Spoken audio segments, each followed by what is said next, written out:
বাবা ঠান্ডা লাগছে। হ্যাঁ বাবা, বৃষ্টি হচ্ছে।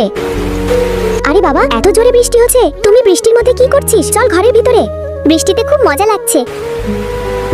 আরে বাবা, আয় এই গাছটার নিচে লুকাই। চল, এখন অনেকক্ষণ বৃষ্টিতে খেলেছিস, এবার ঘরে চল। আরে বৃষ্টি তো থামার নামই নিচ্ছে না, আমরা আর কতক্ষণ এখানে দাঁড়িয়ে থাকবো? চল যাই। আয় বাবা।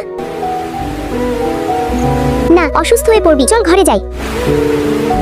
ওই দেখ, এখানে একটা বাড়ি দেখা যাচ্ছে, চল সেখানে যাই। ম্যাডাম জি শুনবেন? কি হয়েছে ভাই সাহেব?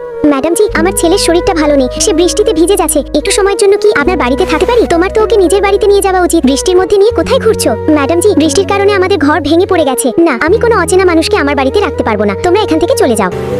আরে বাবা, ওই যে একটা ঝুপড়ি দেখা যাচ্ছে। আরে ভাই সাহেব, খুব জোরে বৃষ্টি হচ্ছে, আমার মেয়েটা অসুস্থ, আপনি কি ওকে আপনার ঝুপড়িতে একটু থাকতে দেবেন? আরে ভাই, এমন কেন বলছেন? আপনারা এখানে আসুন, বৃষ্টি থামলে তারপর যাবেন।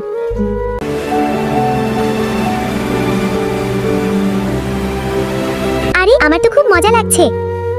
এই, তোকে কাপড় বদলাতে বলেছিলাম, তুই আবার বৃষ্টিতে চলে এলি। আরে মা, তুমিও আসো, খুব মজা লাগছে। আচ্ছা, আমিও তো ভিজেই গেছি, চল। এই ছবিটাকে সুন্দর মনে করলে ভিডিওতে লাইক করে চ্যানেলটাকে সাবস্ক্রাইব করো, এরপরে আল্লাহ লিখো।